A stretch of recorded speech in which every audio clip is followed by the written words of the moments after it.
Así comencemos con esta clase de la semana 14, tema integral, donde NRN es la diferencia con la integral del primer año. En primer año vieron la integral en R. Y segunda diferencia con el primer año, para no repetir las mismas cosas, a pesar de que hay mucha intersección, es no vamos a ver la integral de Riemann, sino que vamos a ver la integral de Lebesgue, que de alguna forma tiene similitudes, tiene cosas distintas, y les quiero mostrar un poquito por dónde va una, por dónde va la otra. Así que, si quieren, como recuerdo, algo de integral de Riemann. Recuerdo de integral de Riemann.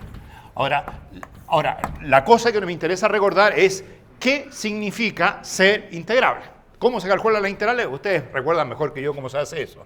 Digamos que mi función f tiene por dominio el intervalo cerrado y acotado a, b a valores en R. Digamos que la función tiene un gráfico acotado en el intervalo a, b. La voy a dibujar aquí, una función con algunas oscilaciones. Perfecto.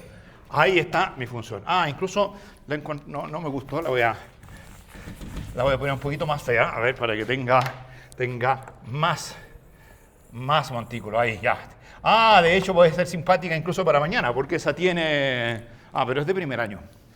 Porque esa tiene mínimos locales, máximos locales, no es convexa, ustedes ya saben todo eso, ¿cierto? Bien, entonces, pero no me interesan esas cosas, lo que nos interesa es la integral. Entonces recuerdo cómo se calcula la integral en R usando Riemann, y más bien cómo se sabe si una función dada es o no es integrable. ¿Cuál es la idea de Riemann?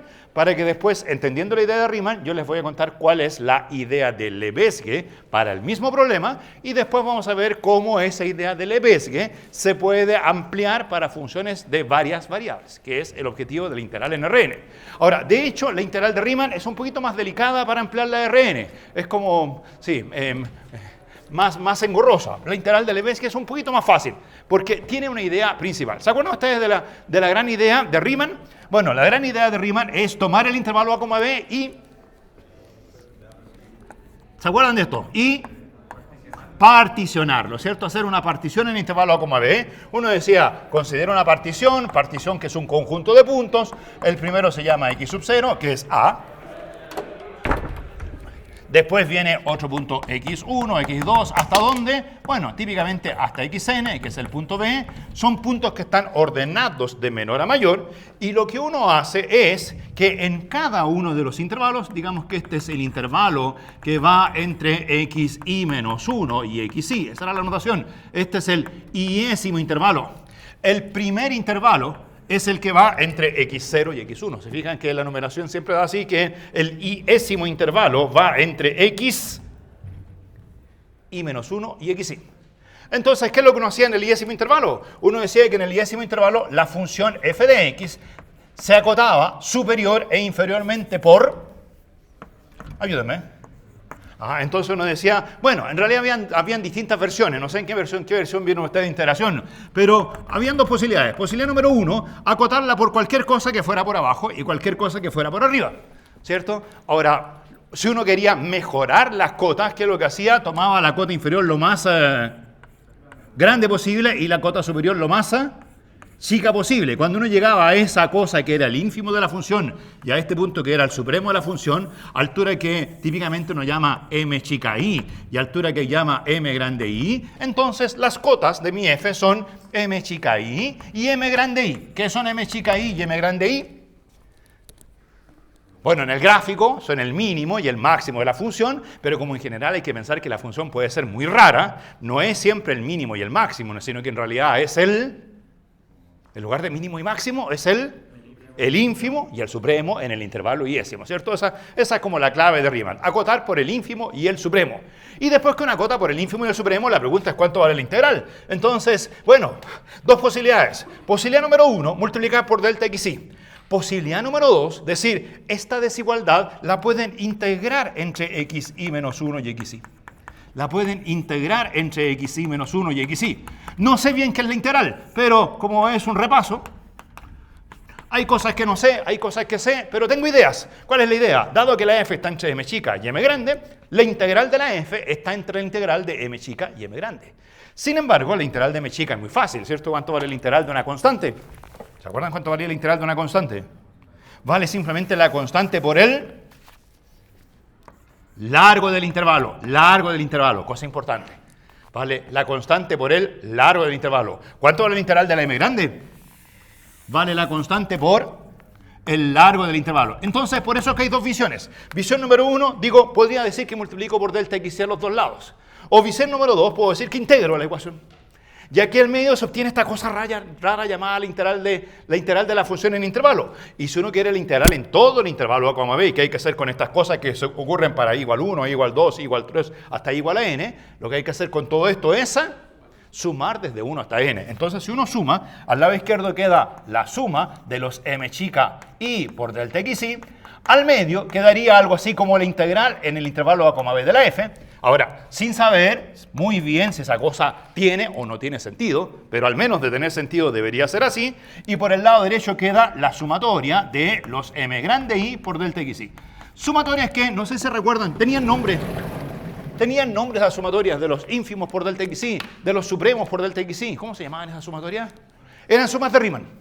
Eran sumas de Riemann, pero cuando uno tomaba la suma de Riemann tomada por el ínfimo, la más grande de las chicas, o por el supremo, que era la más chica de las grandes, esas se llamaban la famosa suma inferior de Riemann y la suma superior de Riemann. La inferior y la superior. Y la integral, de alguna forma, estaba acotada por la suma inferior por abajo y por la suma superior por arriba. Así se calculaba en principio la integral. Y después la pregunta era, ¿qué significa que f sea integrable? Entonces, ¿qué significa que f sea Riemann integrable?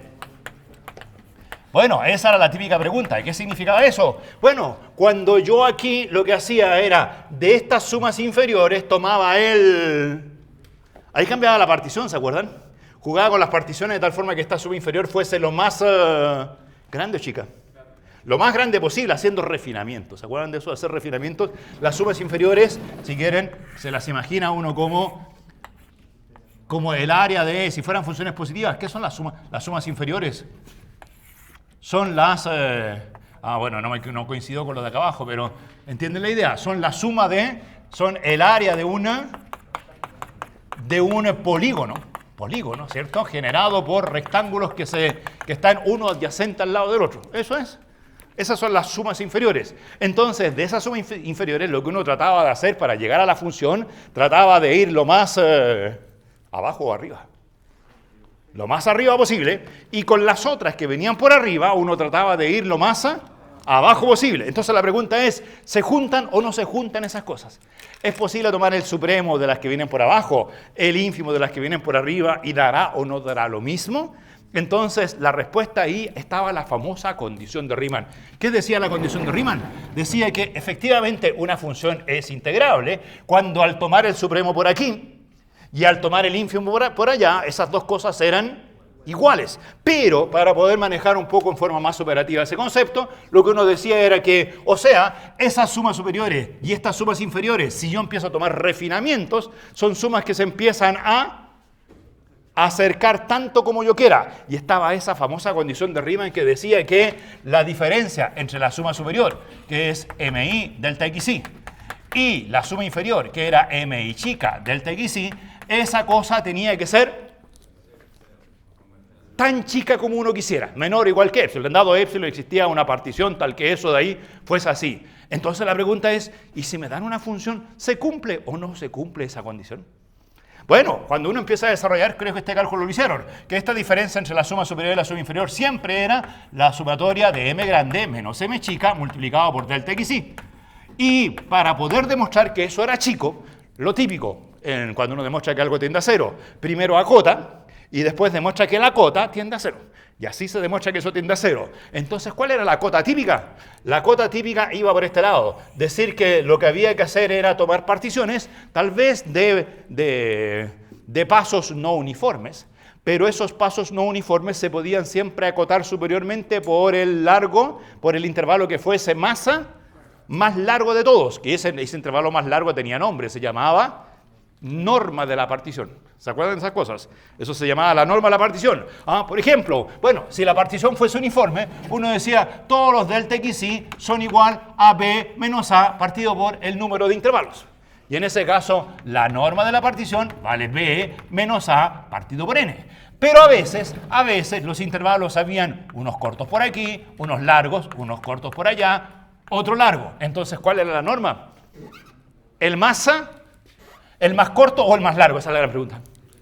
Lo importante era controlar el más largo, porque si uno controla el más largo y pide que el más largo sea chico, el más chico es más chico, ¿se fijan? Entonces, normalmente las condiciones iban controlando al, digamos que hay un punto, al más largo.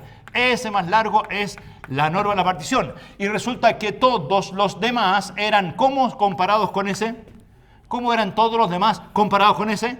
¿Cómo eran todos los demás comparados con ese? Todos eran menores o iguales que la norma de la partición. Entonces, la cota típica que uno hacía decía, este delta XY que aparece siempre se acota superiormente por la norma de la partición y al ser una cota uniforme sale fuera de la sumatoria y quedaba multiplicado por la suma de M mayúscula I menos M minúscula I. Ese es como un gran resumen de la integral de Riemann.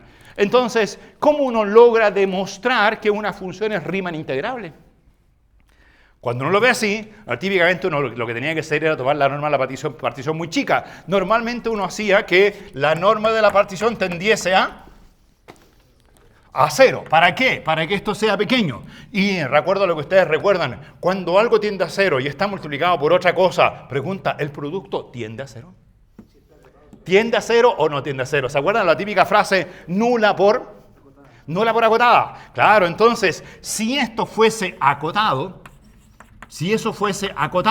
entonces, listo. ¿Por qué? Porque esa tiende a 0. Si esa es acotada, algo que tiende a 0 por algo que es acotado tiende a 0. ¿Qué significa eso? Significa que siempre pueden encontrar una partición súper fina, tal que todo esto de aquí sea tan chico como yo quiera. Uno quería que fuese menor que epsilon, se podía lograr.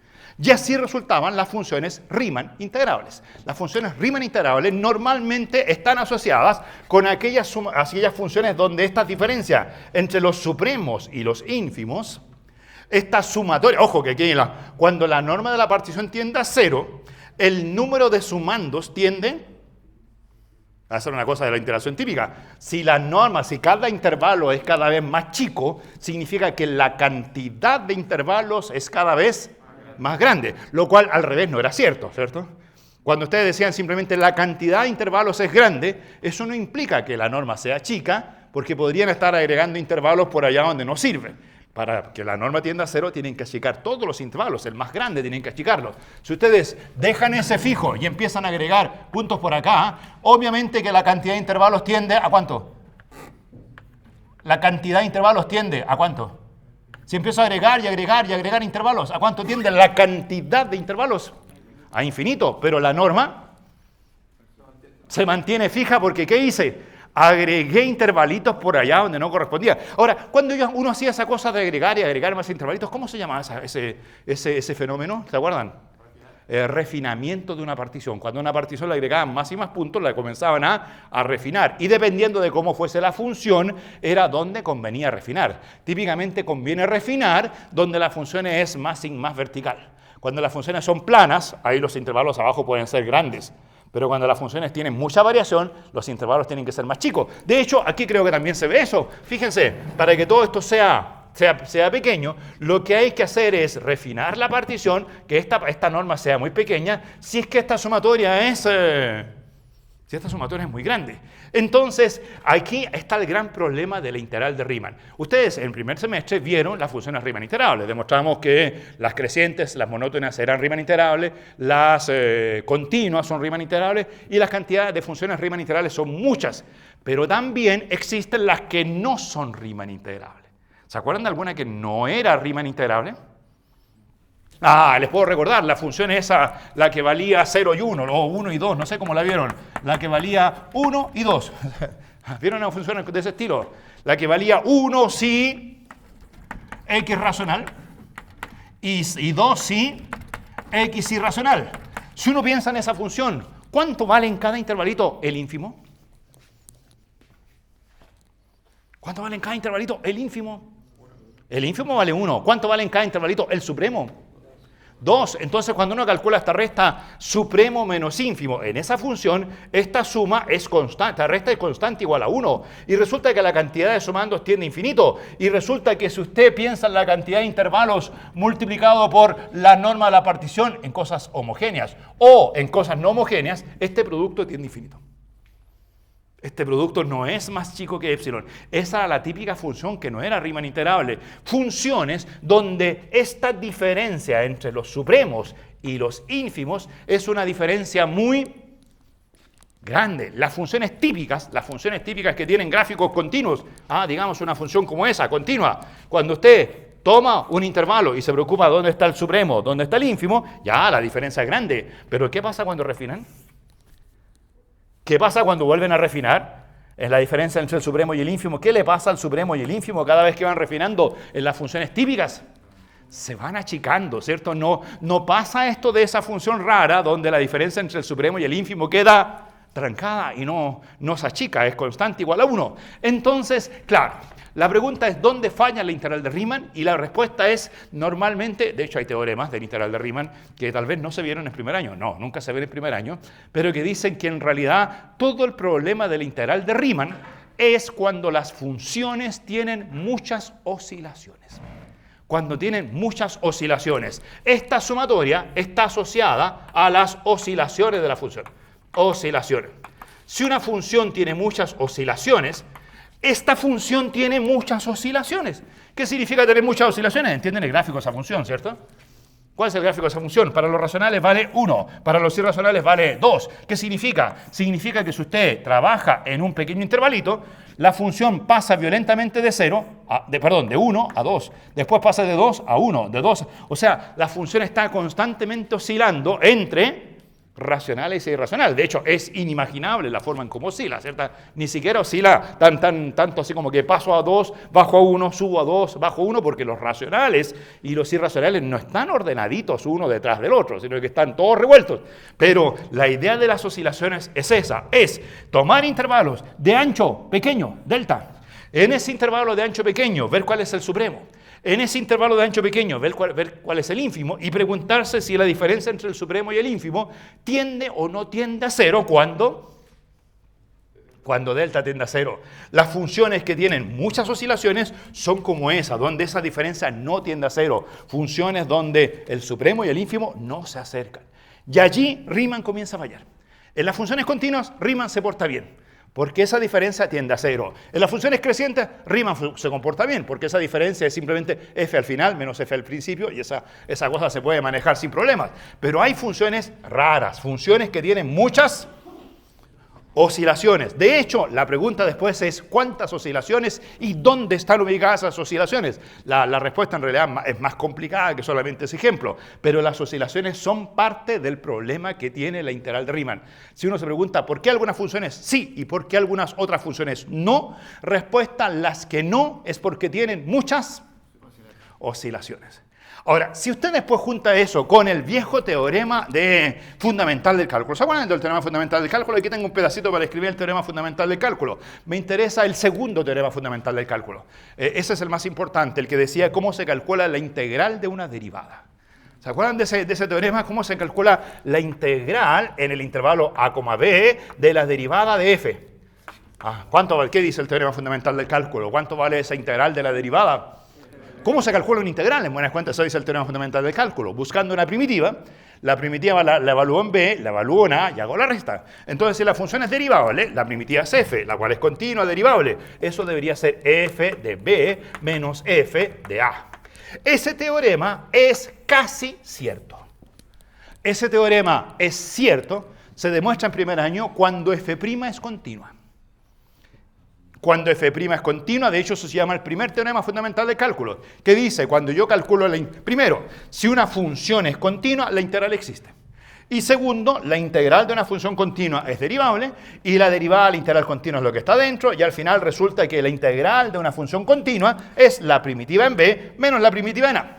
Y dado que lo que estoy haciendo aquí es calculando la integral de f', la primitiva obviamente es f chica. Así que si calculan la integral de f', eso es f de b menos f de a, si es que f' es continua. Pero después vienen las preguntas, ¿y si la f' no es continua?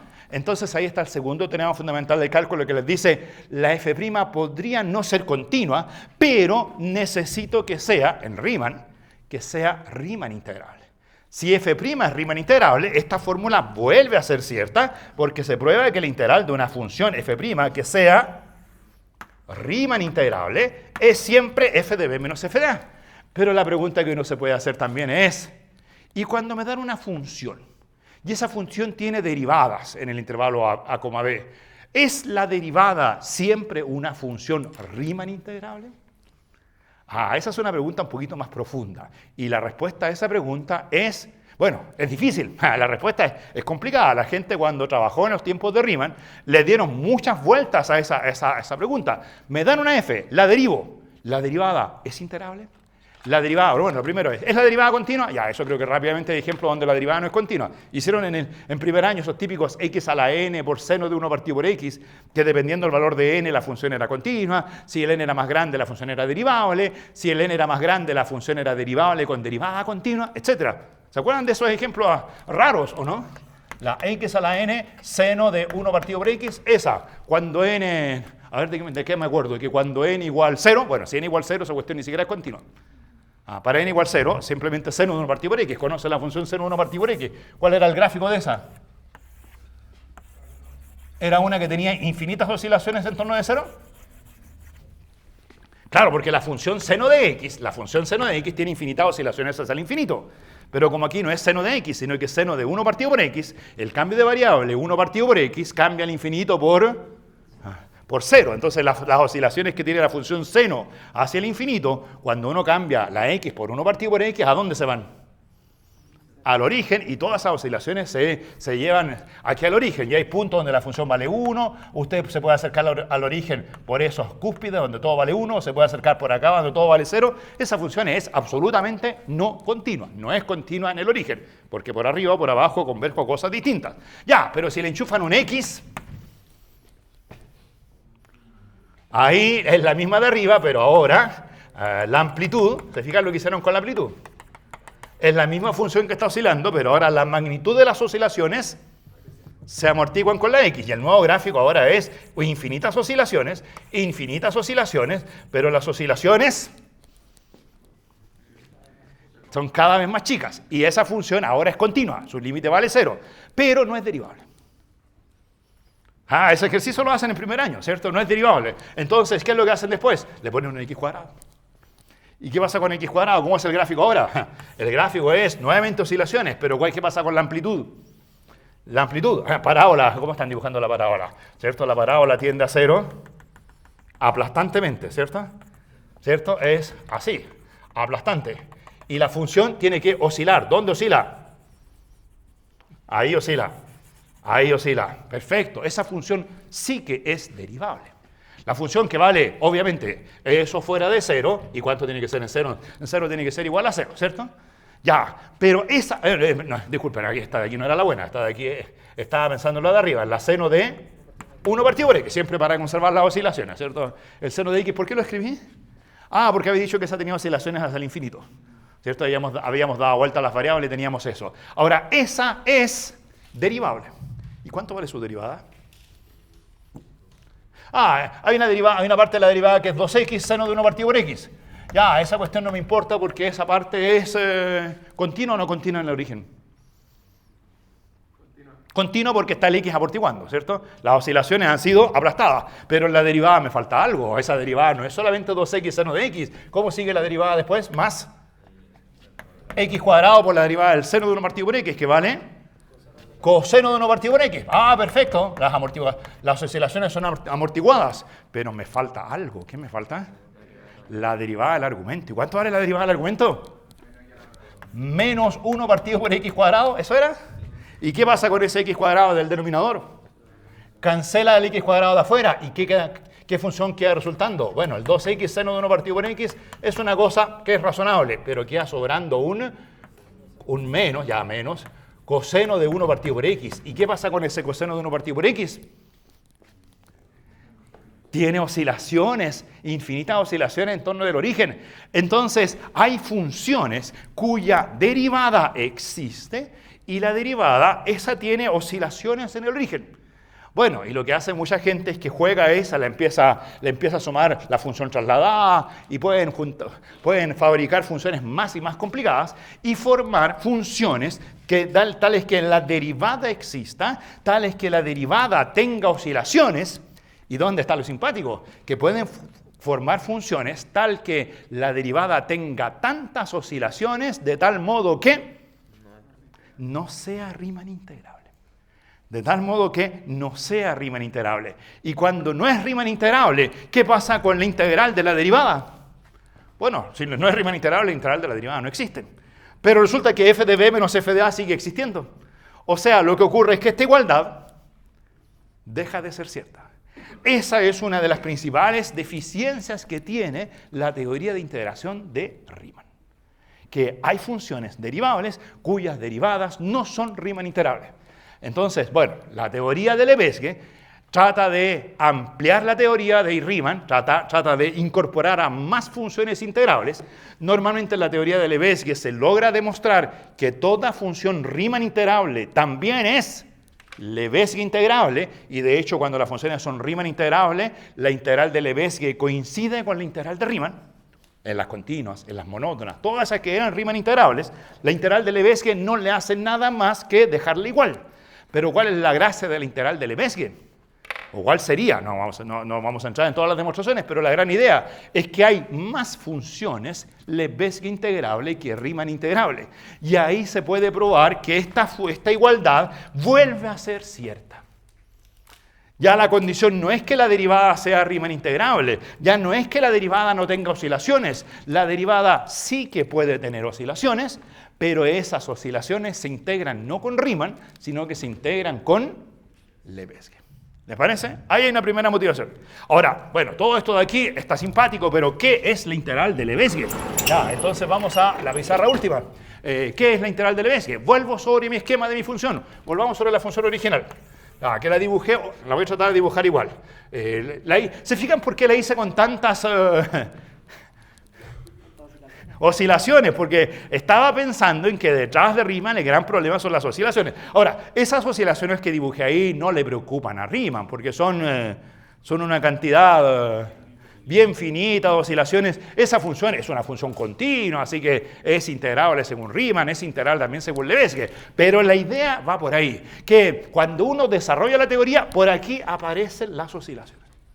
Las oscilaciones. Entonces voy a dibujar una función de nuevo con varias oscilaciones, ahí si quieren. Traté de dibujar la misma en el mismo dominio A, B, función que tiene un ínfimo global M chica y un supremo global por allá arriba M grande. Entonces, ¿cuál es la idea de Lebesgue? ¿Te gustó mi dibujo? No eres capaz de hacerlo así, yo tampoco lo podría reproducir. Traté de reproducirlo aquí. Pero hay que hacerlo así como y después ponerle patitas en todos los sentidos. La idea de Lebesgue es usar particiones, pero no en el eje de las X. Hacer particiones en el eje de las Y. La idea de Lebesgue es particionar el codominio, no el dominio. Hacer particiones, ¿dónde aquí? Acá, hacer una partición en el eje de las Y que vayan entre el ínfimo de la función y el supremo. Incluso si queréis un poquito más arriba del supremo, no me preocupa, hacer una partición en el eje de las Y. Ahora, ojo, que no estoy pensando en una trivialidad. Algunos que dicen, pero yo solo hice en primer año.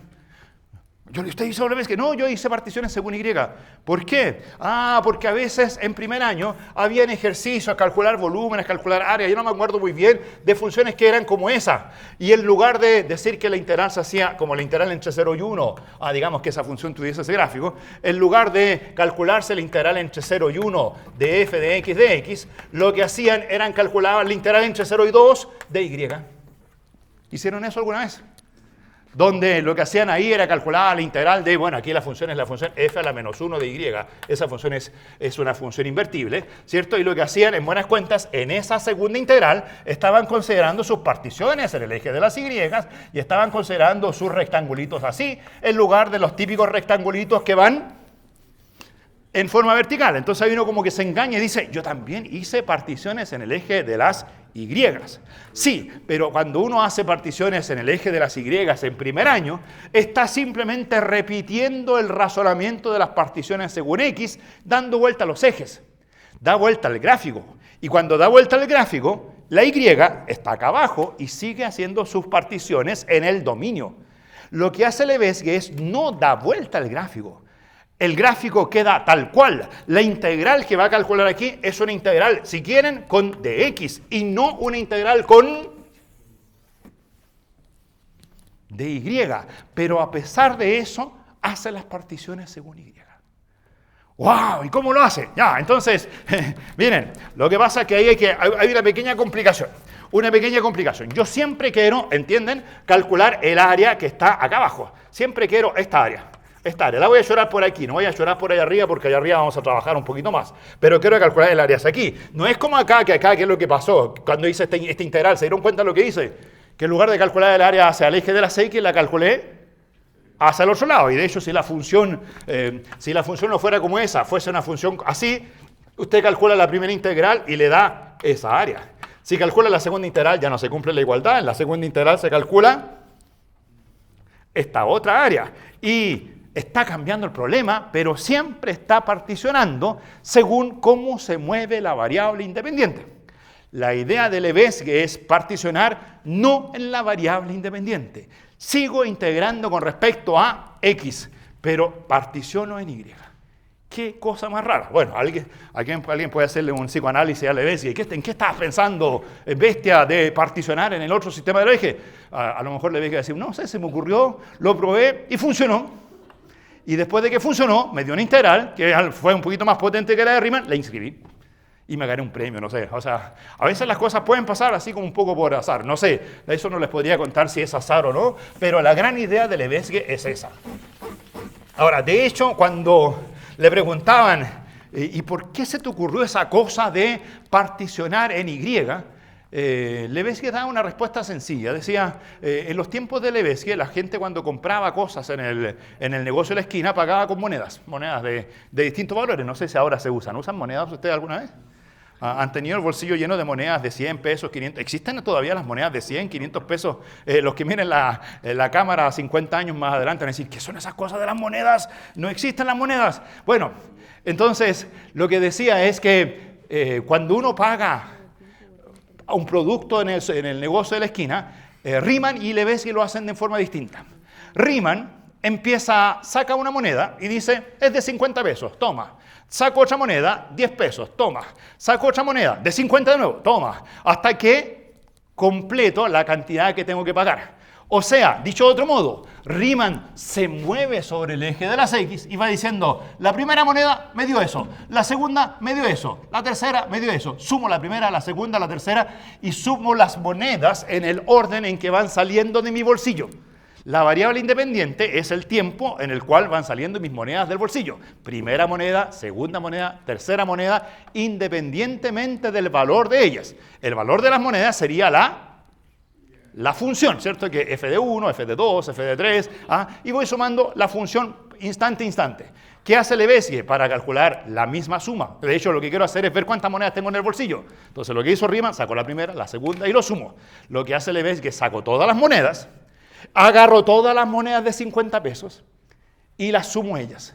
Después agarro todas las monedas de 10 pesos y las sumo por separado. Voy sumando todas las monedas que están a esa altura.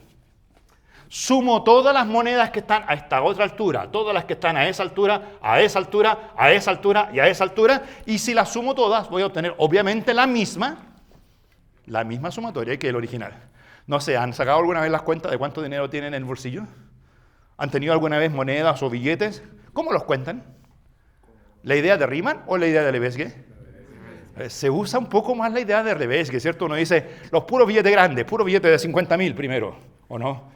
Después los de 20, los de 10, los de 1000, los de 500, los de 10, los de 1 peso, los de medio centavo, no sé. O sea, uno va degradando hasta que llega a la cuenta final. Esa es la idea original de particionar en el eje de las Y. Entonces, ¿qué es lo que hace Lebesgue? Dice, me paro en el iésimo intervalo. El iésimo intervalo es el que va entre Y y menos 1 e YI. Y lo que primero tengo que hacer es preocuparme de cuáles son las monedas a esa altura. Dicho en matemáticas, lo que hay que preocuparse es cuándo la función vive en ese intervalo. ¿Cuándo la función vive en ese intervalo? ¿Cuándo mi f de x está a esa altura? Ahora, eso significa que tengo que calcular, cuando usted se pregunta, ¿para qué valores de x los f de x cumplen algo? ¿Qué es eso? Cuando se pregunta, ¿para qué valor de x los f de x cumplen algo? Eso es matemáticamente un conjunto preimagen. ¿Cuáles son las x para que los f de x vivan en un conjunto? ¿Cuál es x? Tal que los f de x vivan. Eso es un conjunto preimagen. Entonces lo primero que hace Lebesgue, que define el conjunto, dice A sub i va a ser el conjunto de los x en el dominio, que en este caso es el intervalo a, b. Tal es que cuando yo calcule mis imágenes, los f de x tienen que vivir entre ¿cuánto y cuánto?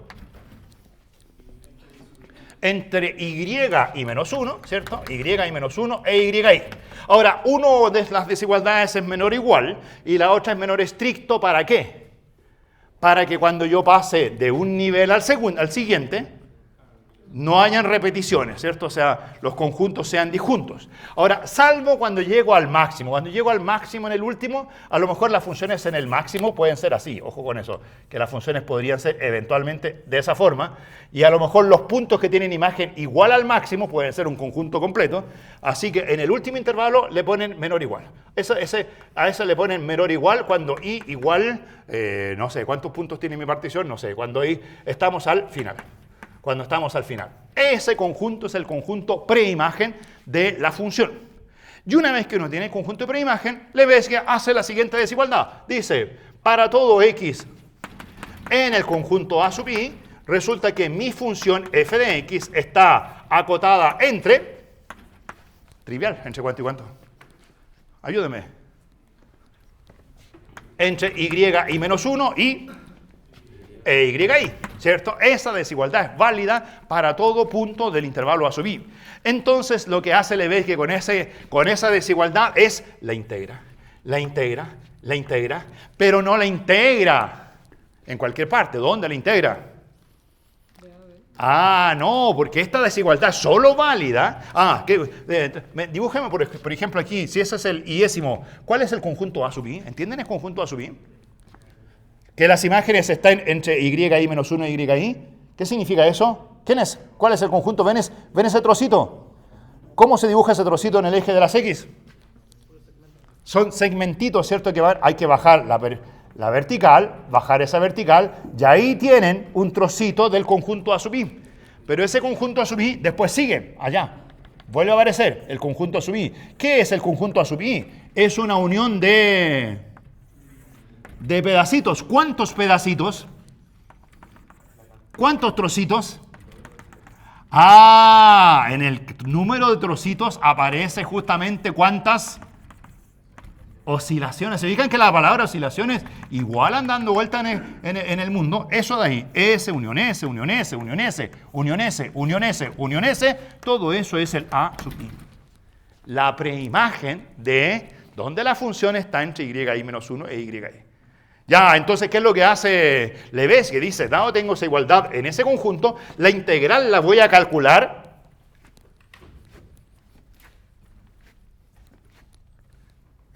en esos trocitos. ¿Cuántos son? Los que sean.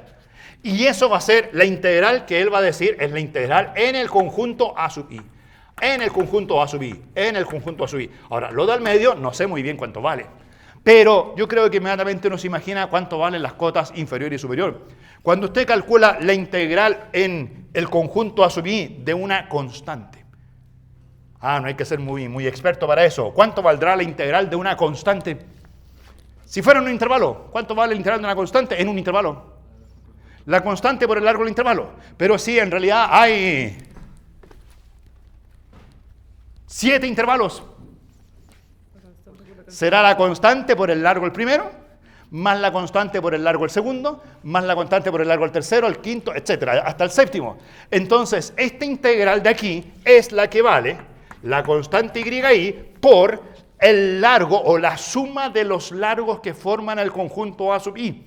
Ahora, esa suma de los largos que forman al conjunto A sub i es lo que a esta altura ya comienza a llamarse no largo, sino que a esta altura comienza a llamarse medida del conjunto A sub i. Si el A sub i fuese un intervalo, su medida sería el largo del intervalo. Si el A sub i son dos intervalos, su medida sería la suma de los dos intervalos. Si el A sub i son 25 intervalitos, la suma de los 25 larguitos de todos los intervalos, eso es lo que aquí no se llama el largo del intervalo A sub i, sino que se llama la medida, se anota con la letra mu, A sub i. A sub i. Del mismo modo, ¿cuánto vale el integral de la izquierda?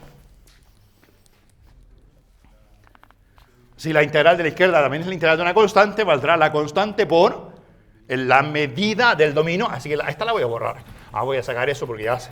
Le voy a decir que esta es la constante, ¿cuánto era? Y menos 1 multiplicado por la medida de la sub i. Y así tendría una cota inferior y una cota superior de la integral de f en el conjunto A sub i. ¿Qué hago después igual que Riemann cuando tengo una cota en el iésimo intervalo? Hacemos la sumatoria de todas las cotas, ¿cierto? Haciendo sumatoria, al lado izquierdo queda sumatoria, ¿cierto? De hecho la voy a poner aquí mismo, sumatoria de todas esas cosas. Aquí al lado izquierdo queda, o sea, al lado derecho queda... ¿Qué queda al lado derecho? Sumatoria de todo eso. ¿Y qué queda al medio? Claro, como ahí voy a calcular la integral en ese intervalo y después voy a calcular la integral en las preimágenes de los otros y las preimágenes de los otros y voy a juntar todas las preimágenes. Aquí al medio debería quedar algo parecido a ¿qué cosa? Aquí debería quedar la integral de mi función f en el intervalo a, b completo.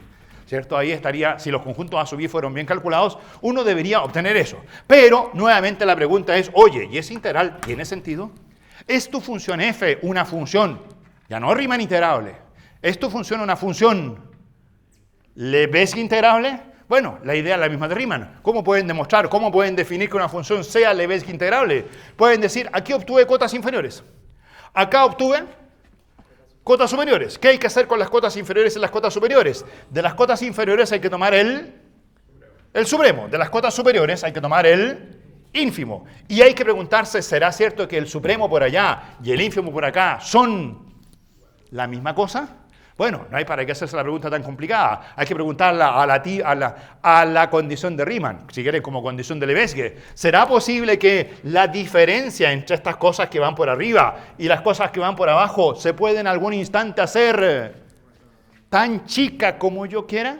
Igual es eso, no, nunca uno llega exactamente a las funciones con los rectangulitos, pero al menos que eso sea tan chico como yo quiera. Entonces, calculemos esa resta. ¿Cuánto vale la resta entre la cota superior, que es yi por las medidas de los A sub i, y la cota inferior?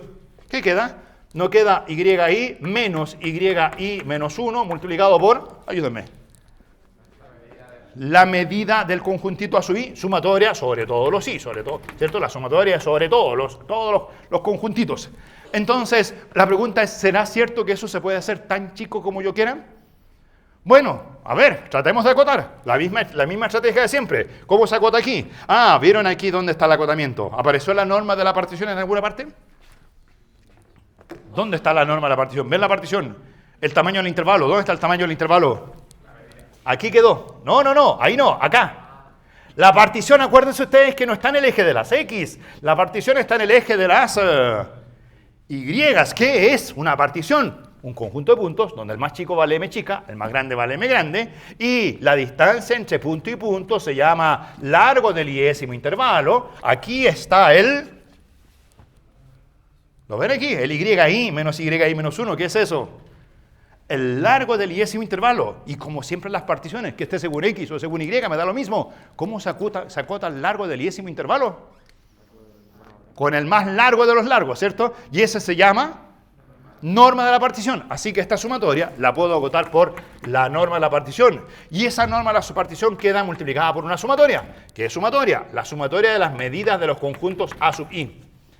Pero aquí viene el viejo truco, ¿cuánto vale esta sumatoria de las medidas de los conjuntos de A sub i? ¿Qué son los A sub i? Cada A sub i son intervalitos. Y si después tomo el A sub 1 y el A sub 2 y el A sub 3 y el A sub 4, ¿qué va a pasar con esta suma de todas estas medidas? ¿Cuánto van a sumar todas ellas? Ah, si todo está bien, como esto es un particionamiento del intervalo A, B raro, esta suma de todas las medidas acá abajo va a dar como largo total siempre B menos A. Y si siempre da B menos A, significa que esta suma es acotada. Esta suma vale exactamente la norma de la partición multiplicada por B menos A. Y si eso es así, pregunta, ¿se podrá hacer eso menor o igual que epsilon para todo epsilon? O sea, la partición es parte de nuestra herramienta. Nosotros siempre decimos, buscamos una partición tan chica tal que eso se cumpla. Aquí, la partición, si esto no es acotado, la partición no existe. Aunque usted tome particiones muy chicas, esto de aquí empieza a crecer y este producto no es menor que epsilon. Pero acá, ¿qué pasa con el producto? Es la norma de la partición multiplicada ¿por cuánto? Por B menos A. Si toma particiones más finas, ¿qué le pasa a B menos A? B menos A es constante. B menos A era el largo del dominio, ¿cierto? No tiene nada que ver B menos A con la partición. Entonces, pregunta, ¿se puede hacer este producto tan chico como yo quiera? Sí, respuesta sí. ¿Cuál es la conclusión? Entonces, ¿cuáles son las funciones que son Lebesgue integrables con esta nueva idea? En principio, todas. En estricto rigor, no todas, porque hay una trampa.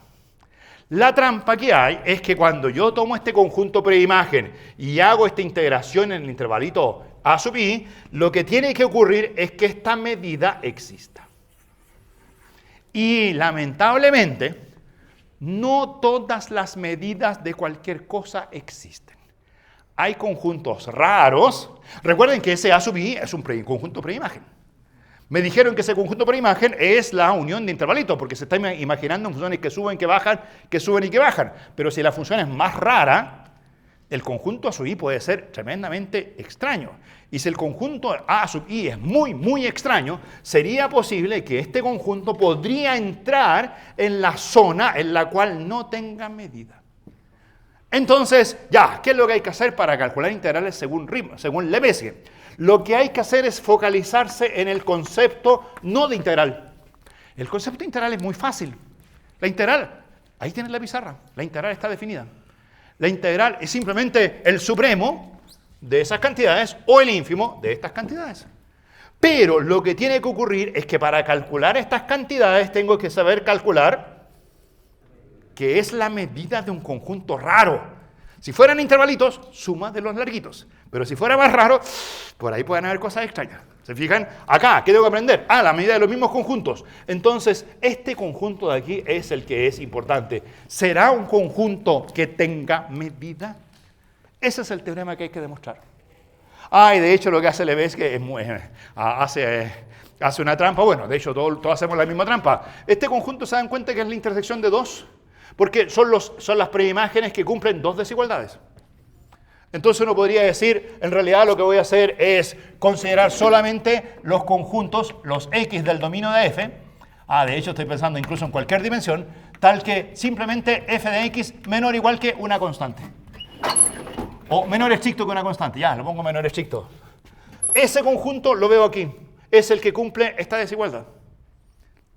Entonces lo que hace Lebesgue en buenas cuentas dice, yo solo voy a tratar funciones donde ese conjunto sea un conjunto medible y donde su complemento también lo sea, porque esta otra desigualdad es cuando yo tomo la negación de esa o escribo las desigualdades al revés, no sé, la desigualdad de arriba se puede llevar a la de abajo vía uniones, vía multiplicar por menos 1, ¿cierto? Si usted multiplica por menos 1, esto es lo mismo que poner menos f de x mayor o igual que menos c, y si usted supiera que eso es medible para todo c, por ahí se podrían sacar cosas de la otra desigualdad, y el conjunto de abajo es simplemente una intersección de cosas.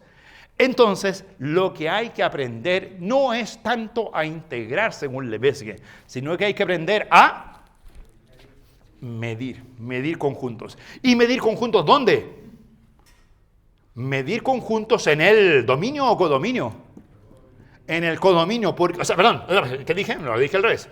Medir conjuntos en el dominio, porque el codominio, ¿qué hace riman con el codominio? En el codominio está la partición. Simplemente la partición va en el codominio. Y de hecho, miren la diferencia. Voy a escribir, hagamos una última pizarra de motivación. Piensen en estas ideas en dos dimensiones, en R2. Piensen que van a hacer al tiro un curso, dicen, ya, no tengo para qué venir a clase, a mí se me ocurre inventar la integral en 2 dimensiones. ¿Cuál sería la superidea en Riemann y la superidea en Lebesgue? Entonces piensen que tengo ahora una función de 2 variables. Digamos que el dominio lo voy a dibujar aquí en el suelo. Voy a decir que mi dominio es X, Y. Digamos que el dominio es un conjunto como ese. Eso que he dibujado no es la función. Eso que he dibujado ahí es el dominio de una función que va de R2 en R. ¿Se fijan? Ahí está el dominio. El dominio típicamente conjunto A. Dominio. Y la función es una función de valores en R, entonces los valores los dibujo en la dirección Z. Y digamos que la función es una función que tiene ciertos valores y la dibujo como una típica sábana en el espacio, ¿cierto? Que tiene sus alturas. Ahí está la función. Calcular su integral, geométricamente es algo así como calcular el volumen de lo que queda encerrado bajo la superficie, así como la integral en R era el área bajo la curva. ¿Se fijan? Entonces, digan, no tengo idea de cómo calcular integrales, pero piénsenlo a la Riemann. ¿Qué tendría que hacer Riemann cuando se ve enfrentado a calcular integrales de funciones como esta? Bueno, primera cosa, meter las particiones. ¿Dónde? ¿En qué dominio? ¿En qué parte? ¿En el dominio o en el codominio? En el dominio. ¿Y cuál es el dominio? Ahí está. Bueno, resulta que las particiones son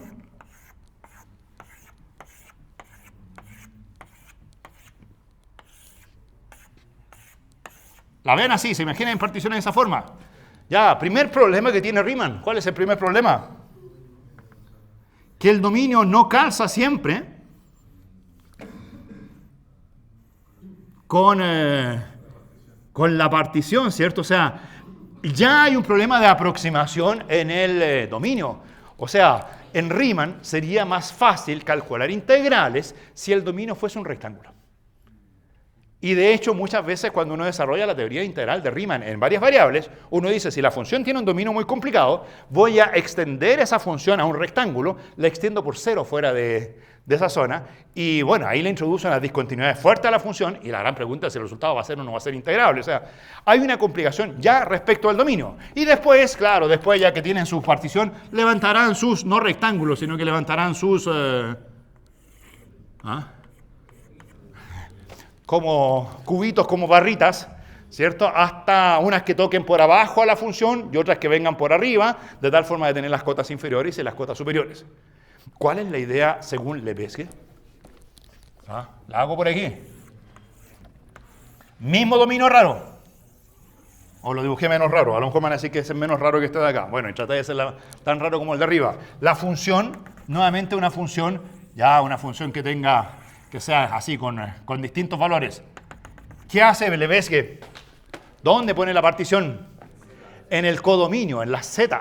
Entonces, cuando digamos que ahí está el mínimo de la función, dice, me preocupo, tomo el mínimo, después tomo una altura un poquito más arriba, y cuando tomo una altura un poquito más arriba, se intersecta ahí la función que genera un conjuntito acá abajo. Después, otra altura que genera otro conjuntito. Bueno, de hecho, si la función fuera monótona, lo que tienen que calcular aquí son algo así como las curvas de nivel, ¿cierto? Donde la función toca exactamente a esas alturas de la partición. Y lo que hace la sumatoria de allá es las alturas en cada uno de estos niveles multiplicado por las alturas multiplicado por la medida de esos conjuntos. Así que los aproximantes son como esas cosas. La base es rara y la altura llega por debajo de la función. Porque la altura es hasta el ínfimo o hasta el supremo de esa zona. Porque esa es la definición del conjunto A sub i. Que en esa zona la función varía entre y menos 1 e y.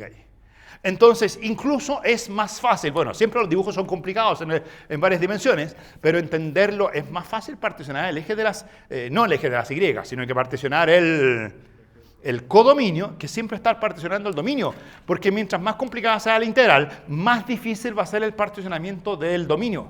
En cambio, la partición del codominio va a ser siempre una partición en R. Siempre tienen que preguntarse cuál es el ínfimo de la función, tienen que preguntarse cuál es el supremo de la función, y ahí aplican su partición, y con la partición generan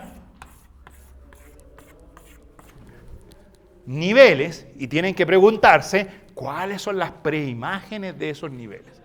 pero si desarrollamos una buena teoría donde sepamos calcular la medida de cualquier conjunto raro, simplemente no multiplica por las medidas de esas cosas y obtiene la integral que anda buscando. ¿Qué les parece?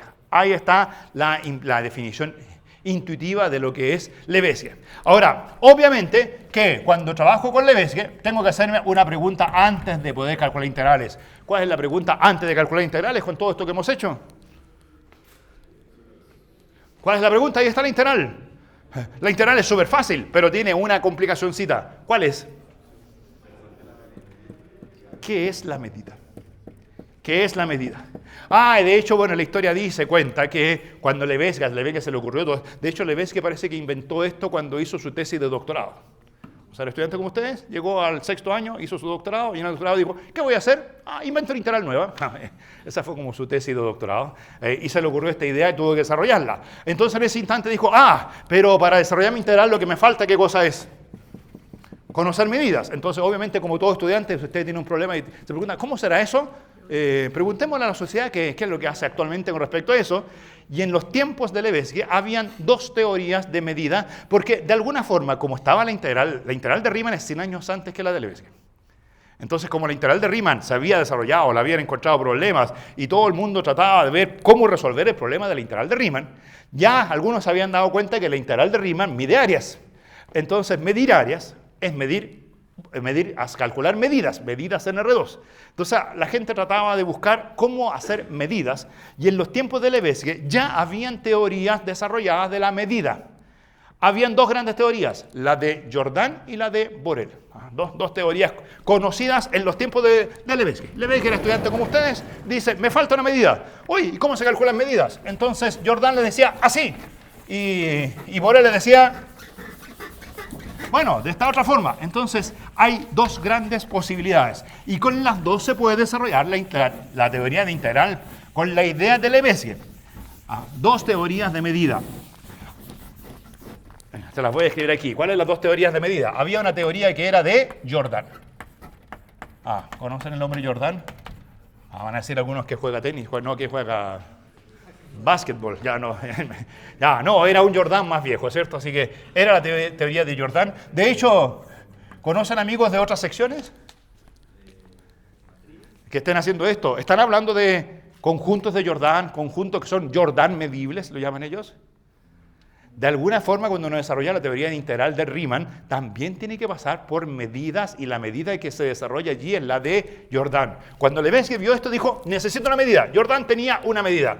Y también el otro que tenía una medida era Borel. Dos matemáticos del tiempo. Borel. Ahora, ¿cuál de las dos medidas tomar? Lebesgue ahí tenía que ser como una decisión, ¿cierto? Me gusta una, me gusta la otra. ¿Qué propiedades tiene la medida de Jordan y qué propiedades tiene la medida de Lebesgue? No, ¿qué dije? Lebesgue, no de Lebesgue, de Borel.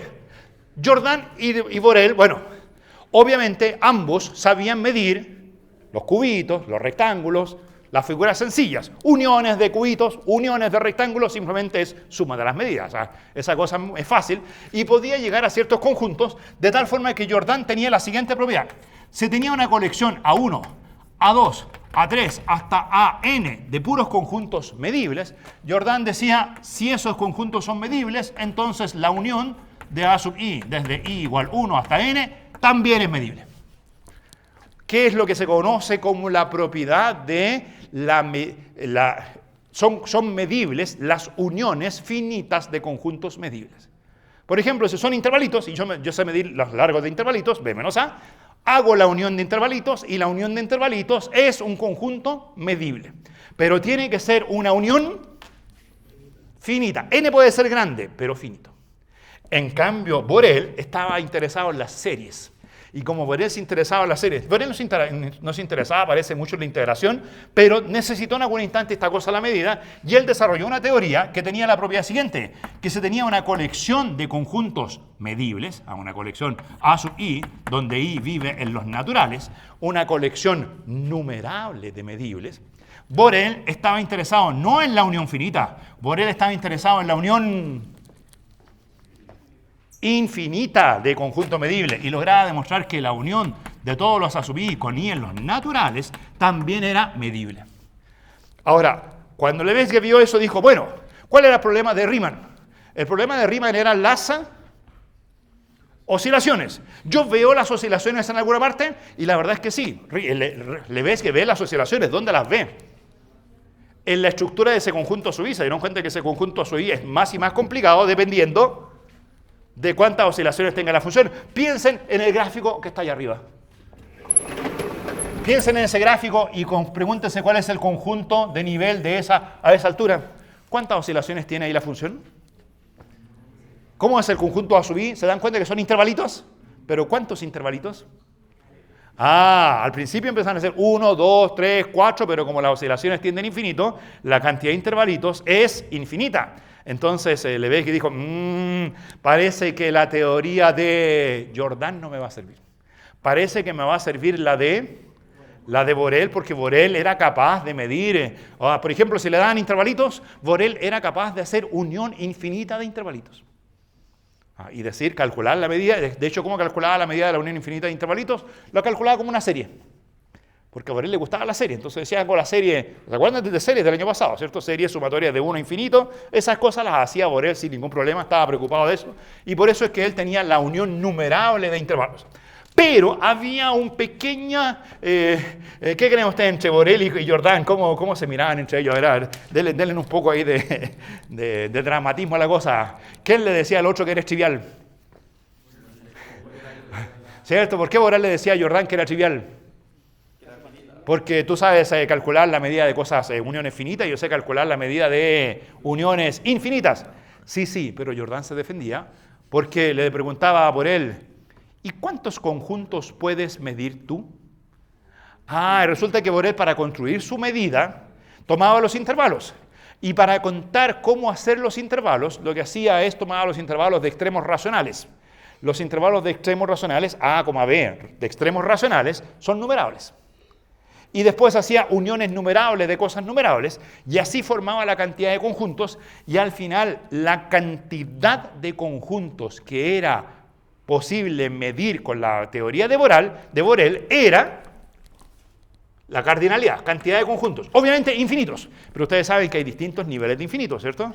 Está el infinito de los naturales. ¿Cómo llaman al infinito de los naturales? ¿Cómo llaman el infinito de los naturales? Al infinito de los naturales, no a la cardinalidad, no como a los conjuntos.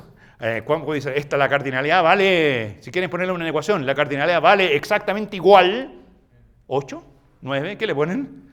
N. Ya, no sé, ahí están las letras, ¿conocen esas letras así?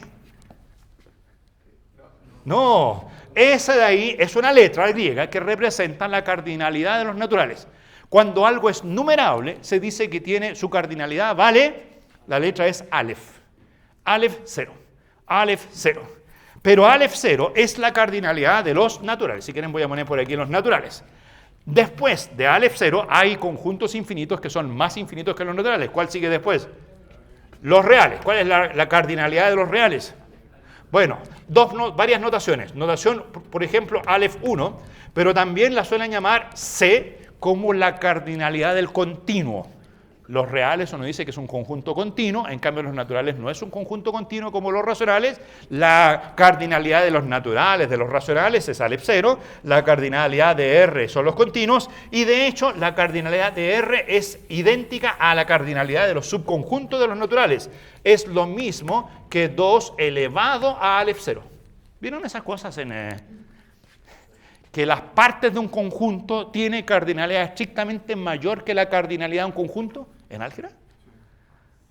Las partes de un conjunto tienen cardinalidad. De hecho, cuando el conjunto es finito, típico, me acuerdo de mi hijo cuando peleábamos con la profesora de matemáticas, porque le enseñaban en el colegio, si un conjunto tiene 2 elementos, la cantidad de subconjuntos son, se la saben, ¿no?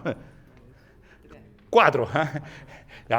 Cuando un conjunto tiene 3 elementos, la cantidad de subconjuntos es, y ahí venía la pelea, porque decía 9, no es 9, es 8. Y de hecho, en el colegio lo que hacían era, es 9 porque claro, en efecto está el vacío, está el conjunto completo, está el singleton A, singleton B, singleton C, está el conjunto AB, el BC, el CA y el ABC, no sé, y en algún instante repetían uno y los contaban 1, 2, 3, 4, 5, 6, 7, 8, 9. No son 9, la cardinalidad de las partes es 2 a la n. 2 a la n, no n a la 2. Entonces, cuando son 3 elementos, no es 3 al cuadrado. 3 al cuadrado es 9. 2 al cubo es 8. ¿Cuál es la cantidad de subconjuntos? 9 u 8. Ah, está el vacío, el conjunto completo, los singleton, 1, 2, 3. Y después vienen los pares. ¿Cuántos pares hay? AB, AC y BC. Ahí están los 8, no hay más. Es 2 a la n. Y si son 4, ya ahí como que la profesora no sabía hacer tantos cálculos, ¿cierto? Pero siempre 2 elevado a la cardinalidad del conjunto de acá. Los reales tienen cardinalidad 2 elevado a la Aleph 0, que es Aleph 1, el número de continuos. ¿Qué sigue después? Las partes de R. ¿Cuál es la cardinalidad de las partes de R? 2 elevado a C, que es lo mismo que si quieren Aleph 2, y así sucesivamente. Después las partes de las partes de las partes de las partes, etc. Ya, entonces, ¿cuál era la cardinalidad de Borel? Borel llegaba hasta 2 elevado a la Aleph 0, que es lo mismo que la cardinalidad de R. La cantidad de conjuntos era equivalente a números reales. Porque de alguna forma trabajaban con racionales, se le metían los numerables y al final lograban conformar conjuntos de numerables y le quedaba una cosa como continua. En cambio, Jordan, con su teoría, era capaz de medir más conjuntos. Él medía 2 a la C conjuntos. Y 2 a la C conjuntos es mayor estricto que 2 a la Aleph 0. O sea, de alguna forma como que Jordan decía, mira, la cantidad de conjuntos es equivalente a las partes de R. Y si la cantidad de conjuntos es equivalente a las partes de R, como que moralmente estoy midiendo. ¿Se fijan? Si la cardinalidad es como las partes de R, es porque moralmente estoy midiendo a quiénes. Como a todos los subconjuntos de R. Ahora, todos en aquel tiempo sabían que todos no se pueden medir, pero al menos la cantidad de los que se pueden medir es más que los que no se pueden. En cambio, tú solamente mides una cantidad pequeña de conjuntos. Así que ahí cambia la visión. ¿Quién mira al otro mal? ¿Quién es más potente, Jordan o Borel? Ahí depende, ¿cierto? Si uno mira por las uniones infinitas, Borel. Si uno lo mira por la cantidad de conjuntos que era capaz de medir uno u otro autor, ganaba Jordan. Soy capaz de medir más cosas. Tú hay cosas que no sabes medir.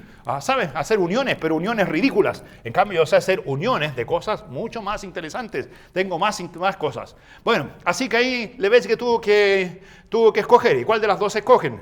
Bueno, de hecho hoy día podríamos hacer la teoría con las dos teorías. Podríamos hacer la integral de Lebesgue con la medida de Jordan, la integral de Lebesgue con la medida de Borel, no sé. Pero lo que sí es simpático que si usted aplica las ideas de Lebesgue a la teoría de Jordan, de alguna forma las oscilaciones comienzan a molestarlo y se deduce la misma teoría que la de Riemann.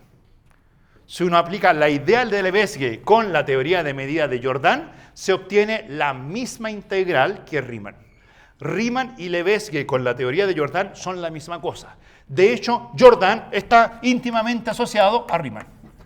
Por esa razón, porque cuando yo utilizo la teoría de medida de Jordan, obtengo, en definitiva, como usted quiera, particionando en X, particionando en Y, particione como quiera, se llega siempre a la teoría de integración de Riemann. No se gana nada.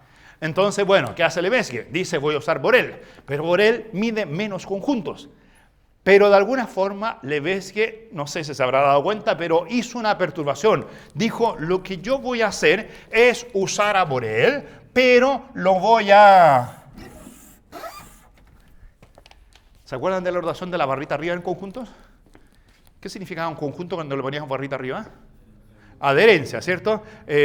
Lo voy a completar. Lo voy a completar. Así como está la discusión entre los racionales y los reales. Ustedes saben cuál es la cardinalidad de los racionales. La cardinalidad de los racionales es la de los naturales. Sin embargo, los racionales que se parecen enormemente a los reales, si uno le hace una pequeña cosita, esa pequeña cosita se llama completar los racionales, para meter raíz de 2, meter pi, meter los números importantes. Si uno completa los racionales, hay técnicas de completación, se obtienen los reales, cuya cardinalidad crece completamente.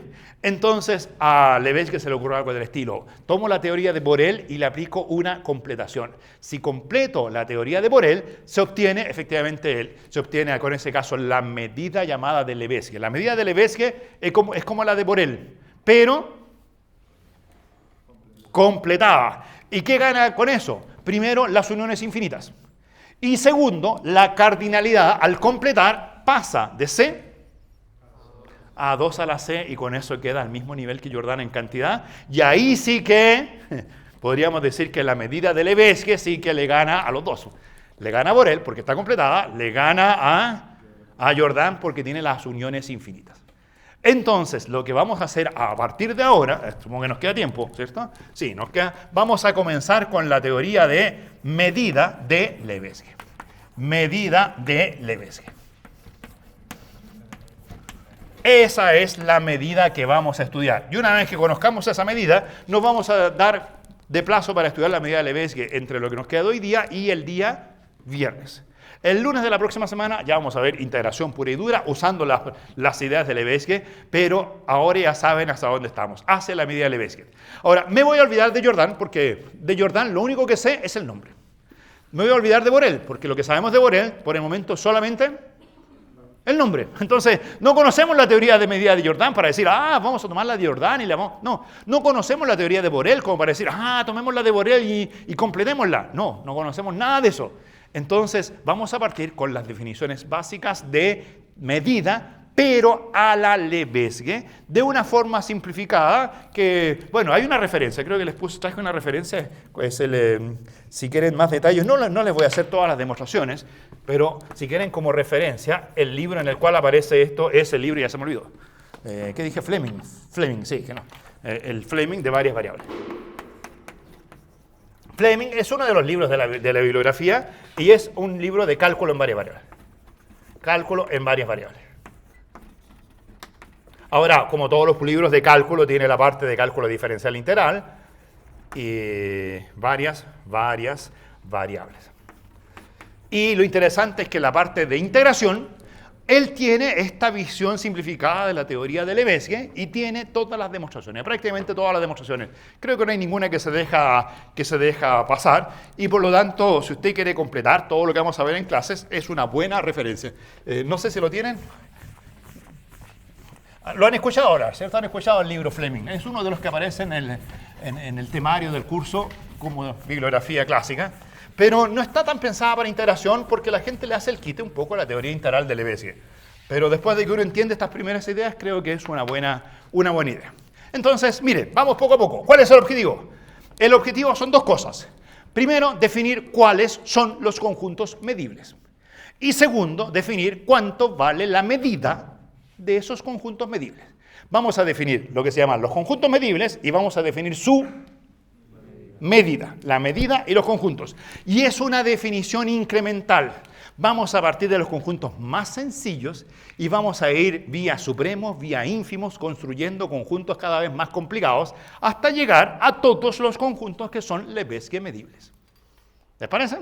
Ya, entonces vamos de a poco. La primera definición creo que es la más trivial y todos salen arrancando, es demasiado fácil. Definición 1, lo que llamamos rectángulo en Rn.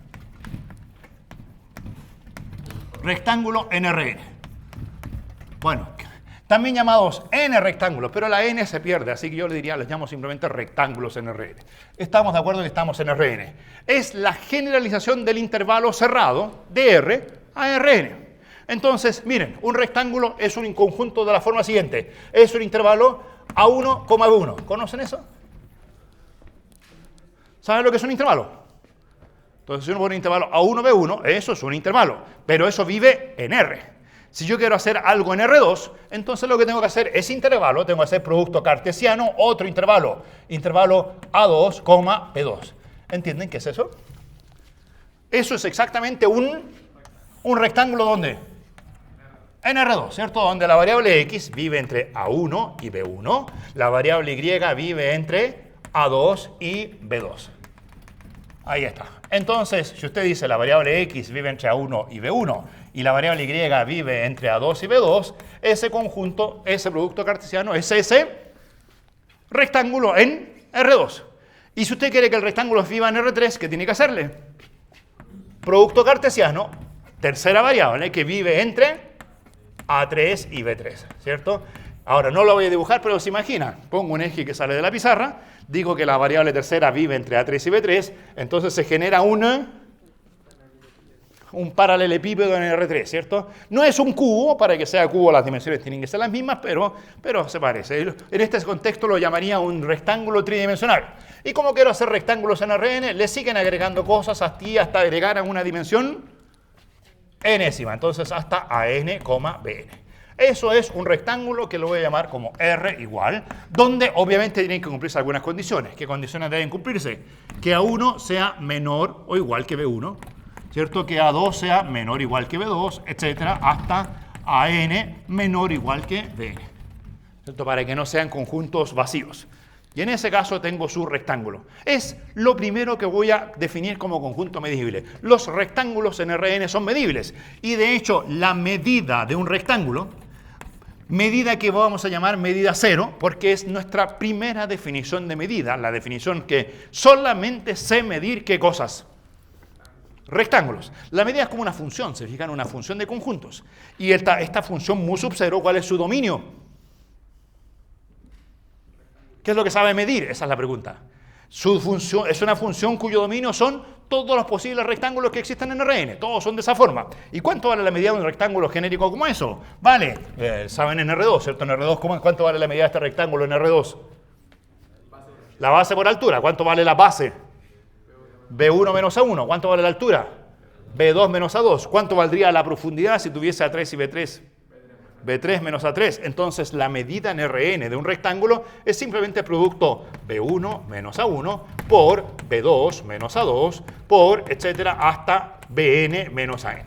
Si quieren, lo pueden escribir como una pitatoria. Ya, si quieren pitatoria, ¿cierto? Desde I igual 1 hasta N, de B sub I menos A sub I. Pero creo que esa notación no es necesaria porque todos entienden cómo se calcula la medida de un rectángulo. Si estuviésemos en R, no hemos más que definido el largo de un... En R solamente n igual a 1. ¿Qué significa n igual a 1? Llega hasta ahí, lo único que hemos definido es el largo de un intervalo. Cosa que Riemann sabe perfectamente bien. Ahora, estamos viendo la medida de Lebesgue, pero hasta el momento la medida de Lebesgue coincide completamente con la de Jordan, coincide completamente con la de Borel, coinciden con todas. Todas las medidas miden los rectángulos de la misma forma.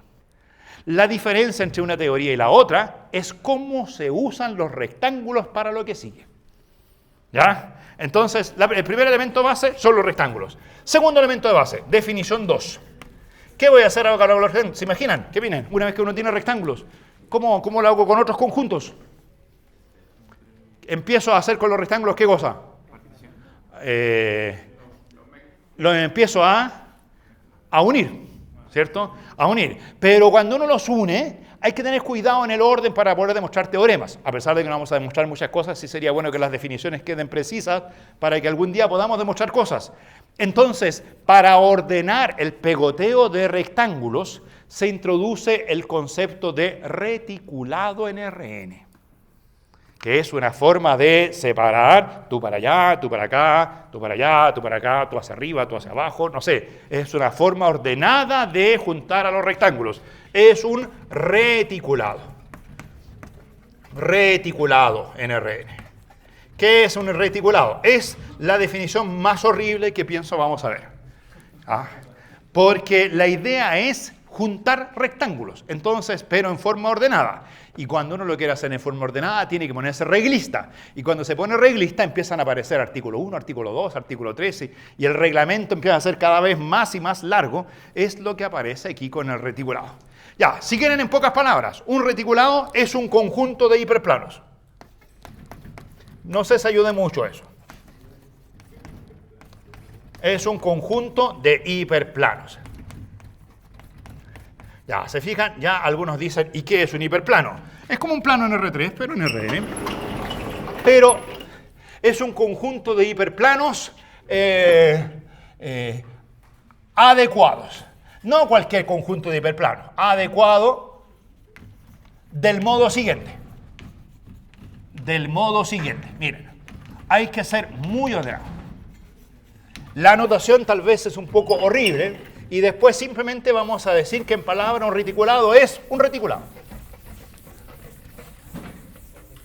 Claro, pero ¿y qué es esa cosa reticulado? Les voy a hacer un dibujo. Cuando termine de borrar. Miren, pensemos en R2. Bueno, de hecho también podría ser en R. Si lo hacen en R no lo voy a definir, pero n puede ser igual a 1. Si usted piensa en Rn, n igual a 1, un reticulado en R es una partición. Pero pensando algo así, ¿dónde están los hiperplanos? Claro, lo que pasa es que cuando uno hablaba de partición en primer año, los x0, x1, x2 hasta xn, uno puede decir que son números reales.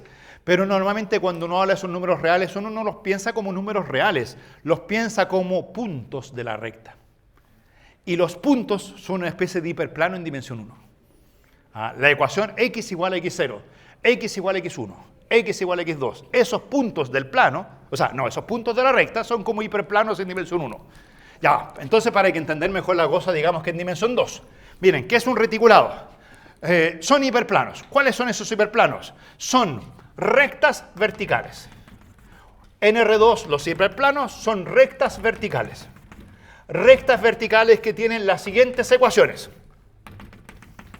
Esta de aquí es x igual t sub 0.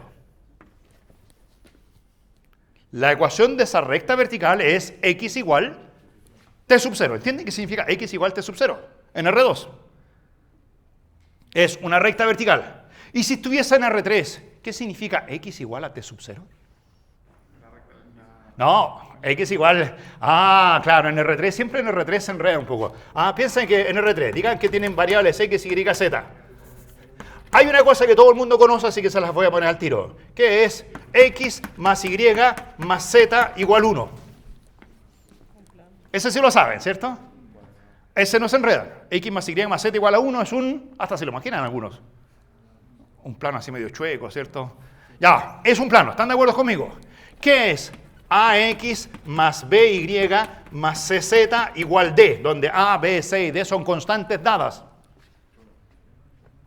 Un plano donde ahora la inclinación, ¿cierto? Ya no es 1, 1, 1, sino que es, el gradiente es ABC, ¿cierto? El vector perpendicular, etc. En particular, ¿qué pasa si B igual 0, C igual 0 y queda AX igual D? ¿Qué es eso? ¿Qué le pasó al plano? Giró de tal forma de que ahora es paralelo al eje de las Y. Recta paralela al eje de las Y. Pero si hay una tercera dimensión, también es paralelo al eje Z. Es el plano donde la X, que se mide hacia allá, vale constante igual a t sub 0. ¿Ya? Entonces, es un plano, caso particular B igual 0, C igual 0. Y de hecho, pueden pensar en el caso particular A igual 1 y pueden pensar en el caso particular D igual constante. Esa ecuación es la ecuación de un plano en R3. ¿Qué es Y igual constante? Otro plano que ahora es perpendicular al eje de las Y, paralelo al X y al Z. ¿Y qué es Z igual constante? Otro plano perpendicular al eje Z. Ya, entonces, cuando están en Rn, X igual constante es un hiperplano. Y igual constante es un hiperplano. Z igual constante es un hiperplano. W igual constante si es la cuarta coordenada, es un hiperplano. Si la otra coordenada se llama U igual constante, hiperplano. Cada vez que una coordenada es constante, esa cosa es un hiperplano perpendicular a la coordenada correspondiente. ¿Les parece? Ya, en R2, X igual constante es una recta vertical. Esta de acá es la recta X igual T1. Esta de aquí es X igual T2. Hasta X igual, la última, X igual a T índice M. Entonces, para dar estos hiperplanos, lo que hay que conocer es el conjunto de números. ¿Cuáles son los números importantes para definir esas rectas verticales? El T0, el T1, el T2. Y los vamos a escribir ordenados de menor a mayor. Si usted ordena el T0, T1, T2 hasta Tm de menor a mayor, eso matemáticamente es una partición de primer año. ¿Duda? Entonces, el hiperplano, para que sea un hiperplano, necesita como que... tener una ecuación. Ya. ¿Cierto? Claro, por ejemplo, en R4, que es un plano, X más Y más Z más W igual 1. Eso es un hiperplano en R4. Que en R5, más U igual 1. Eso es un hiperplano en R5. Si usted le agrega 2X más Y más 2Z más W igual 0 y dice intersección, ¡ay, la cosa es más complicada! Esa cosa es una intersección de dos de dos hiperplanos, y ahí, no sé, a lo mejor te empiezan a pensar lo mismo que yo. Teorema de la función implícita. A lo mejor puedo despejar dos variables en términos de las otras tres, ¿cierto? No sé. Bueno, ahí ya se me empiezan a ocurrir otras cosas, pero por el momento no estoy en esa complicación. Simplemente una ecuación es un plano. Pero cuando hay más variables no se llama plano, se llama hiperplano. Y de hecho estos hiperplanos son ridículos, porque estos hiperplanos son x, y, todo constante. Entonces lo que tengo que hacer es darme una primera partición. Una partición formada por los puntos t sub 0, t sub 1, t sub 2 hasta t sub m. Ya, ahí tengo mi partición en el eje de las x. Pero esa es una partición en el eje de las x. La idea del reticulado es tener partición en el eje de las x, y ahí están sus hiperplanos perpendiculares al eje de las x, y también darse una partición en el eje de las y. Entonces ahora toman las rectas horizontales. Esa recta horizontal, esa recta horizontal, esa recta horizontal, esa recta horizontal. Ah, de hecho no sé si están viendo lo mismo que yo en sus cuadernos. ¿Tienen cuadernos, cierto? ¿Qué están viendo en su cuaderno? ¿Están viendo el reticulado del cuaderno? Que son rayitas verticales y rayitas horizontales que forman en ese caso un cuadriculado de 7 milímetros, de 5 milímetros. Bueno, eso es un reticulado. Ahora, ¿qué tengo que hacer aquí? Otro ciberplano. Aquí es y igual. No le voy a poner otras letras porque cuando estemos en Rn, esta se va a llamar la variable x1, ¿cierto? x1, x1, hasta x1 igual es. Esta de acá va a ser la variable x2, x2, x2, x2 hasta x2. ¿X2 igual cuánto? Entonces esta le llaman x2 igual t sub 0, x2 igual t sub 1, x2 igual t sub 2, x2 igual t sub 3, hasta x2 igual t sub m. Oye, pero los mismos t en un sentido que en el otro. Por eso les digo que es un poco horrible. Porque a estos t de aquí les voy a poner un superíndice 1, que significa la partición en la dirección del asa en R2 de las x, en Rn del asa x1. Después, otra partición, una partición P2 en la dirección del asa y de las x2. Entonces se llama t sub 0, 2, t sub 1, 2, t sub 2, 2 y termina en t sub... y tiene que ser el mismo n en la dirección x que la dirección y.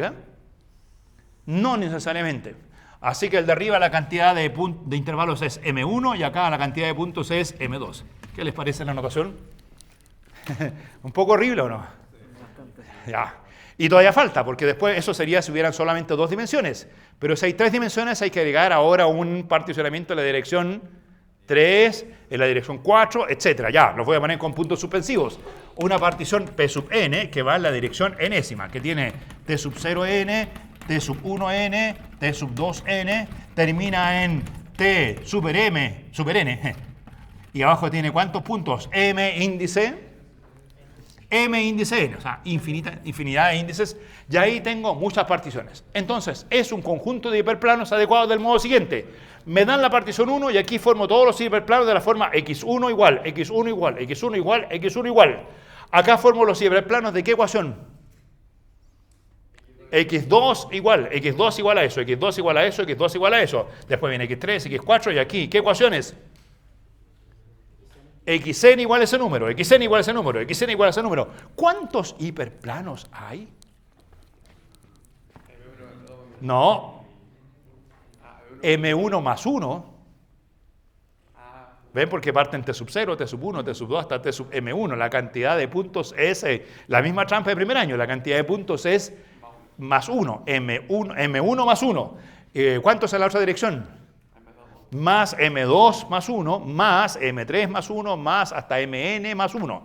Esa es la cantidad de hiperplanos. Pero no me importa mucho la cantidad de hiperplanos, porque lo importante de estos hiperplanos no son tanto los hiperplanos. Ahora, matemáticamente es interesante los hiperplanos porque, como estamos pensando en integración, las mismas cosas de R van a aparecer en Rn.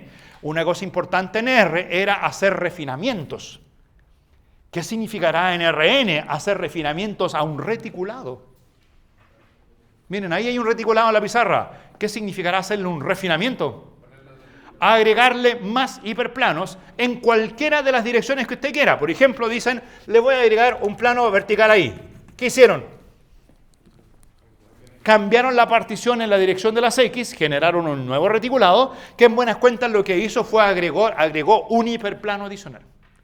Pueden agregar un hiperplano en la otra dirección, un hiperplano en las otras, y hacer refinamiento en la dirección que quieran. Ya, pero lo importante, cuando lo piensan desde el punto de vista de hiperplanos, o sea, de refinamientos, los hiperplanos son importantes, es agregar hiperplanos. Pero cuando tengo un refinamiento, lo importante del refinamiento son los rectángulos que se definen entre hiperplanos consecutivos. Y ahora sí, en la dirección de las X, defino cuántos intervalos en la dirección de las X. ¿Cuántos intervalos? La vieja técnica de las particiones, ¿cierto? Si son m más 1 puntos, la cantidad de intervalos son m. En la otra dirección, m1, m2, m3, m4. Y con eso se genera una colección de rectángulos en Rn. La cantidad total de rectángulos que genera un reticulado es m1 multiplicado por m2, multiplicado por m3, multiplicado por m4, etc. O sea, horrible. Lo dejo hasta ahí. ¿Entendieron más o menos lo que es un reticulado? ¿Sabrían cómo hacer un reticulado más fino? Hacerlo más fino, más fino, más fino, más fino, hasta que sirva para algo. O sea, esta cosa tiene que servir para algo. Ya, una vez que uno entiende lo que es un reticulado, o más o menos lo entiende, viene la definición 3. La definición de figura. Figura. Pregunta. Esto es Lebesgue. Ya, es la hora, estamos en la hora. Hay que irse. ¿Qué hace Jordan? ¿Jordan se saltan los reticulados? Si usted lo quiere ordenar bien, en Jordan también están los reticulados. En Jordan también están las figuras. ¿Qué es una figura? Una figura, voy a escribir lo que es una figura, su medida y nos vamos. Entonces, una figura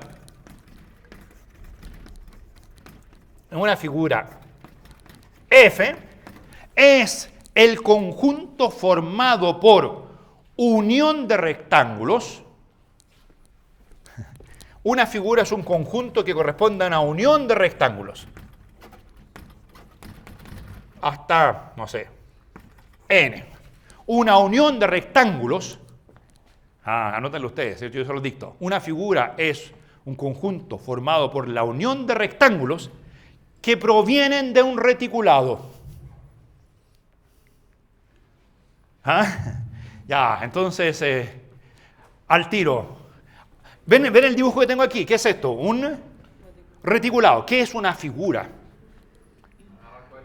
Es del reticulado que tengo agarrar algunos rectángulos, no todos, algunos, los que sean útiles. Por ejemplo, ya miren, voy a hacer un reticulado un poquito más fino.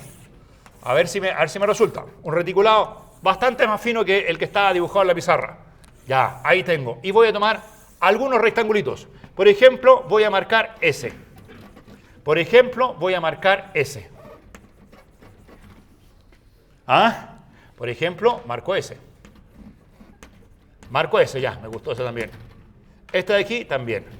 Ese de ahí, me gustó. Ese de ahí, también. Ese de ahí, ese de ahí. Aquí voy a hacer un refinamiento adicional, porque me faltaron rectangulitos. Voy a marcar ese de ahí y ese de ahí. Me quedó un poquito chata.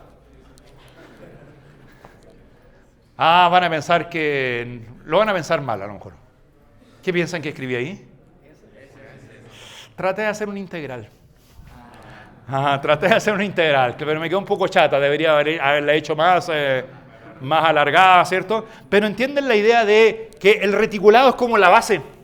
Y del reticulado, ¿qué es lo que uno hace? Agarra algunos rectangulitos y forma un conjunto. ¿Por qué ese conjunto lo llama figura? ¿Entienden ahí por qué? La idea, ¿por qué se llama figura? Porque ese conjunto puede formar cosas que visualmente hasta se pueden entender, como la integral, podría tratar de hacer una A. Y si alguien quiere hacer una integral un poquito más bonita, ¿qué tienen que hacer con el reticulado? Hacerla más fina y tomar más rectangulitos. Ya, ahora, una figura es una unión de rectángulos cuyos rectángulos vienen del reticulado. Y la medida de dicha figura, medida que voy a llamar M1, mu sub 1, porque es la función medida que sabe medir a qué cosas. La mu sub 0 sabía medir a qué cosas. Rectángulos. La mu sub 1 va a saber medir a qué cosas.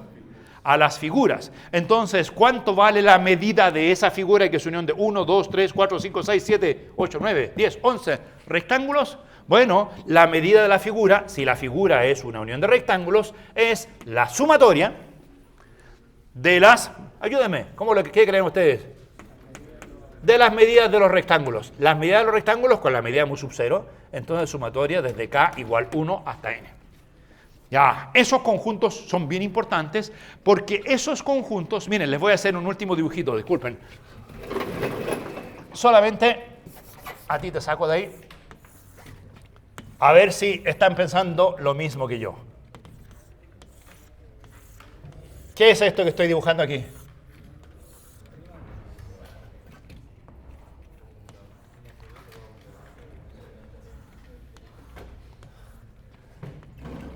¿Qué es eso?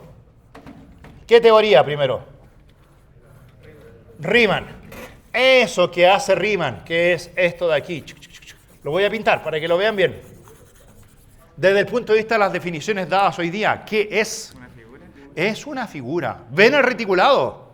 Bueno, las componentes verticales se ven, pero hay que también dibujar las horizontales. Las horizontales son, miren, esa rayita horizontal, ahí está la otra rayita horizontal, ahí hay una rayita horizontal, ahí hay una rayita horizontal, aquí hay otra. Lo que hacía Riemann era, consideraba justamente esos conjuntos eran figuras. ¿Y cuánto vale la medida de esa figura? La suma de los rectangulitos. Y por definición eso serían la base de multiplicada por las alturas. Exactamente lo que hacía Riemann está incluido dentro de la definición de figuras. Nos vemos el día viernes, completamos esto. Ya.